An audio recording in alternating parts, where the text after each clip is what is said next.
What's for dinner? This delicious 20-minute chicken Creole. Keep watching and I'll show you how to make it. Everyone believes that heart disease is someone else's problem, but I'll share my story at the end of the video.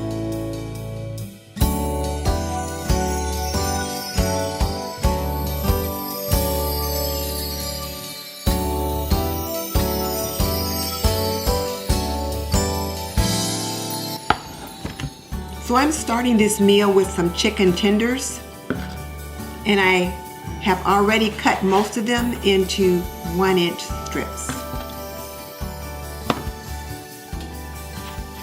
I sprayed my Curtis Stone pan with some non-stick cooking spray, Pam, and I'm just going to let the pan heat up, and then I'm going to put the chicken in it and let that start to cook.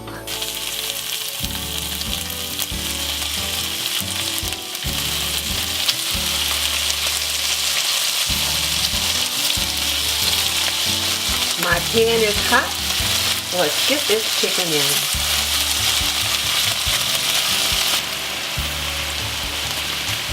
If you've been following me, you know I have been burning up some food. So I'm trying to keep a closer eye on this chicken. So I'll get these strips turned over.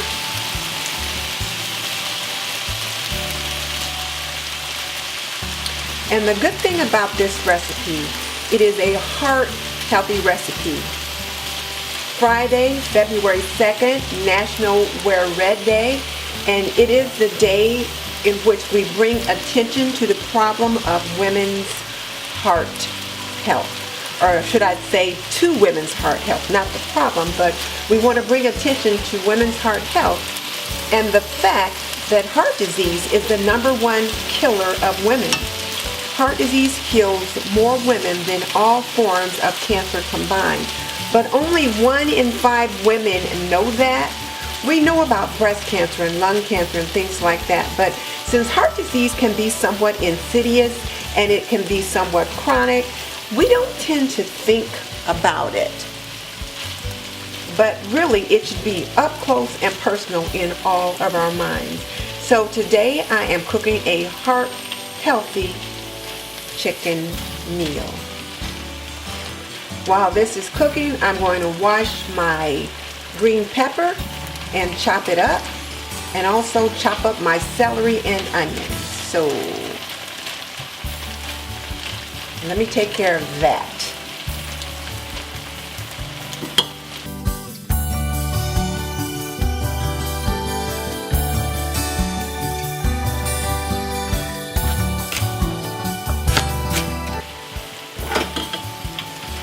This is looking pretty good. I'm only supposed to cook it for about 3 to 5 minutes or till it's no longer pink. So there's a couple pieces in here that still look pretty pink, but the rest of them are looking pretty good. One of the things that I encourage all of you to do is to go red for women's heart health. Be a go red woman, or be a go red man, because you've got women in your life, mothers, sisters, aunts, friends. What does it mean to go red? Well, to go red means to know what your numbers are. That means go to the doctor, get your blood pressure, your blood sugar, know what your cholesterol levels are, but know what those numbers are so that you can take the necessary steps to improve your health. The next thing you want to do is own your lifestyle. If you know you have a lifestyle that's not conducive to good health, then there are steps that you can take to change that.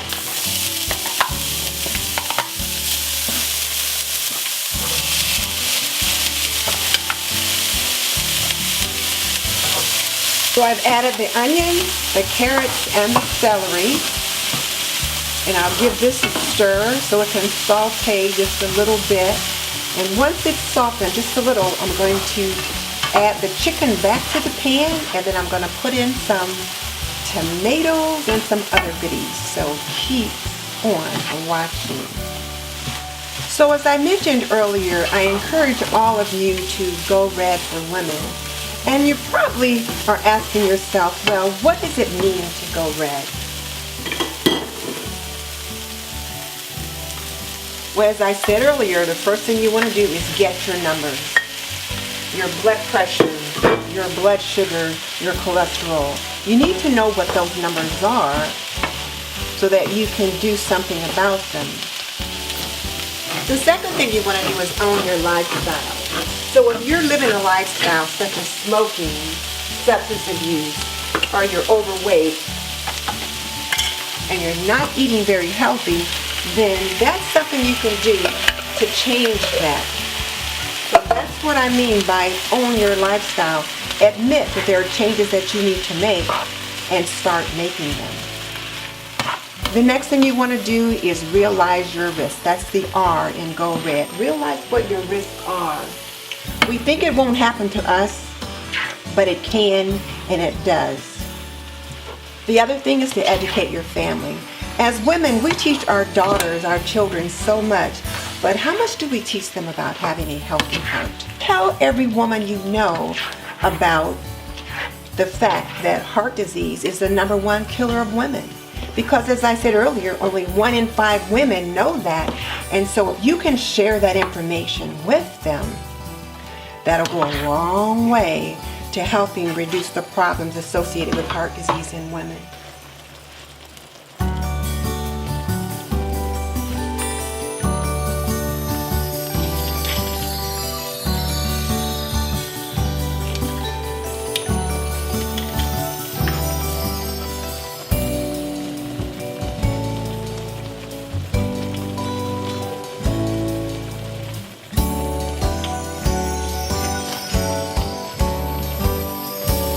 Today is Friday, February 2nd, National Wear Red Day. And if you haven't left your house yet today, I encourage you to put on a red dress, a red shirt, something red, and bring awareness to women's heart health. And tell everyone you know that heart disease is the #1 killer of women. And like I said, everyone believes that this won't happen to them. Heart disease is someone else's problem. But I'll share my story at the end of the video.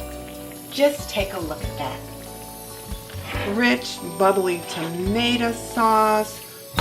And I did add the onions with carrots, green pepper, celery. And since I didn't have any garlic, I had to use garlic powder. But this is just absolutely amazing. I'm serving it over a bed of rice. I hope you enjoyed the 20-minute Creole chicken that I prepared for dinner. More importantly, I hope you took in the information that I shared with you about women's heart health. For more information about the Go Red website, check out the link below. There's also a video that I want you to see called Just a Little Heart Attack. It's about a woman who is so busy taking care of everybody else, like many of us women, she neglects herself. I'll link it below too. It's only 2.5 minutes, but it really packs a punch, so please check it out. Like I said, it's an excellent example of how we as women take care of everybody else and neglect ourselves. Now for my story. If I get a little nervous, it's because it's a little anxiety provoking for me to talk about, and I've got some notes here so that I don't forget anything, because it's such an important message for me to share. So here we go. My sister-in-law and I were planning to go to New Orleans to the Big Easy for a women's conference, and we were really looking forward to enjoying ourselves. And that day, all day at work, I felt just a little odd, but I just attributed it to anxiety about the trip. And I left work early, and I needed to go to Macy's to pick up a pair of high heel shoes, because one of the themes at the women's conference was high heel shoes, and we were supposed to bring some kickin' high heel shoes to wear on the runway. So I was on my way to Macy's, and I just felt just like really nervous and jittery, and I thought, oh, I'm just hungry. So I stopped at McDonald's and bought like a milkshake, or I don't know, I bought something to eat, and then I drove on over to Macy's. And while I was in Macy's, I continued to feel really, really strange. And it got to the point that I really couldn't try on shoes very well because I was so uncomfortable. And when I tried the shoes on, I decided, let me sit in the front of the store, or at least in the front of the department, to make sure the salesperson can see me in case something happens. Now, I don't know what I was thinking and why I was thinking that, but that was what I did. And I just tried those shoes on quick, says, yes, fine, I'll take them, and left the store because I just wanted to go home and lay down. On the way home, I continued to feel very, very strange. My heart was just really racing. I was starting to get lightheaded. I just felt really strange. And I kept thinking, well, I can't be having a heart attack. What is this? I'm just nervous. I'm just anxious. I just need to go home and lay down.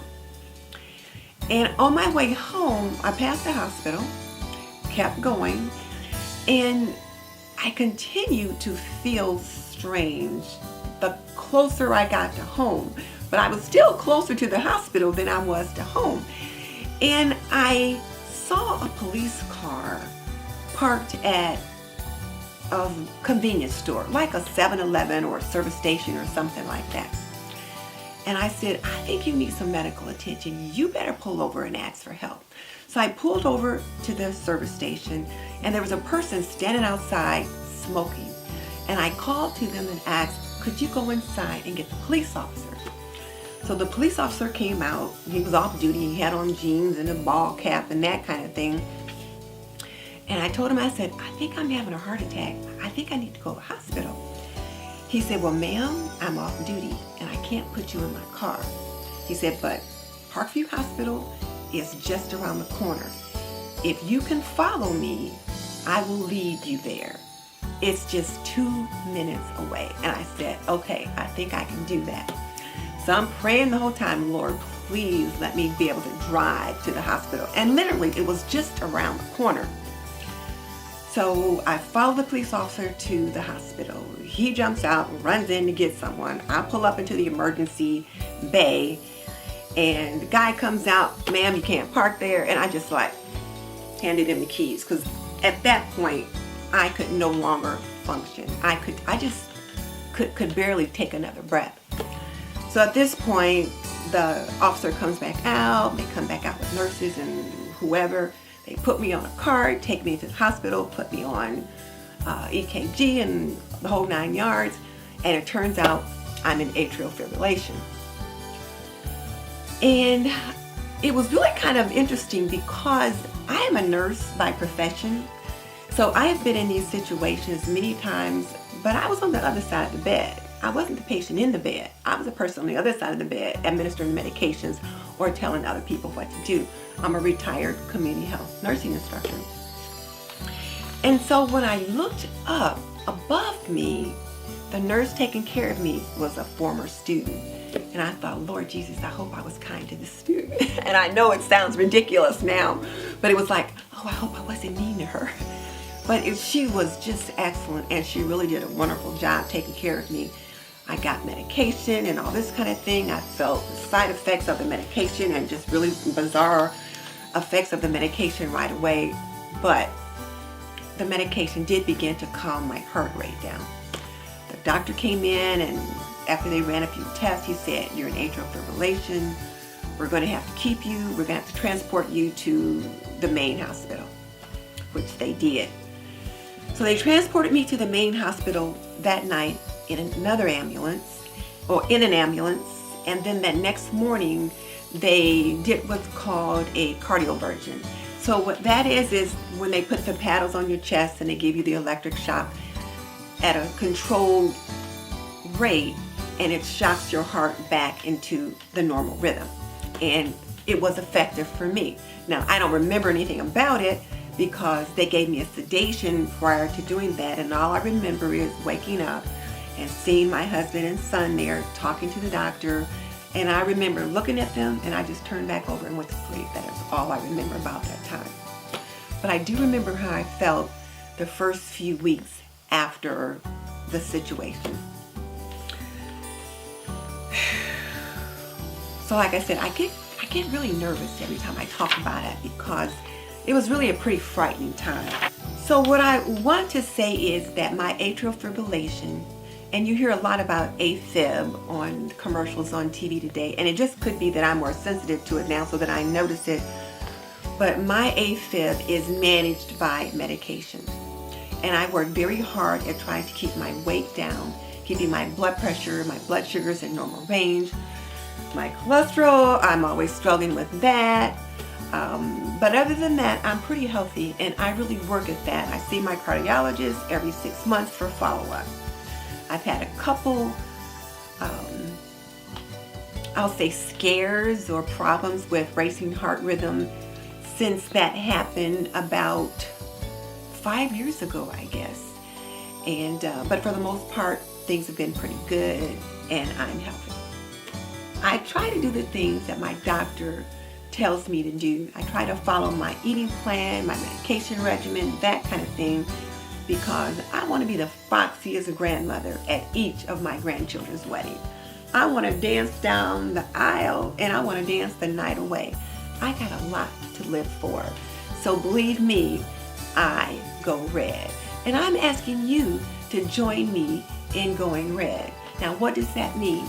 A Go Red woman knows her numbers, owns her lifestyle, knows her risk factors, and tries to manage it, manages the thing in her lifestyle or the things in her lifestyle to try to reduce her risk. And the Go Red woman also educates her family and friends, and when possible, donates money for research to try to make sure that not only myself, but my daughters and my grandchildren and their children can live happy lives and have healthy hearts. Today is National Wear Red Day. The first Friday in February is always National Wear Red Day as we bring attention to women's heart health. So please wear something red, red lipstick, red dress, red shirt, whatever, to raise awareness for women's heart health. And if you can, get access to the red dress pin and wear that. And when someone says, "What's that red dress pin?" you can educate them about the Go Red for Women movement, because Go Red is a movement by women for women. Tomorrow, I'm hosting a Go Red dinner, and you can see the tables all set behind me. This is what the red dress pin looks like, and everyone that comes to the dinner party tomorrow will be given a red dress pin and will wear it in celebration of women's heart health. You can get yours by contacting the American Heart Association.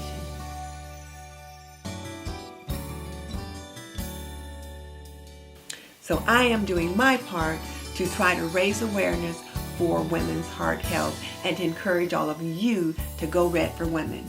Will you join me? If you like this video, please give me a thumbs up, share the love, and if you've never shared a link before, please share this one. This is Denise Jordan asking you to go red for women's heart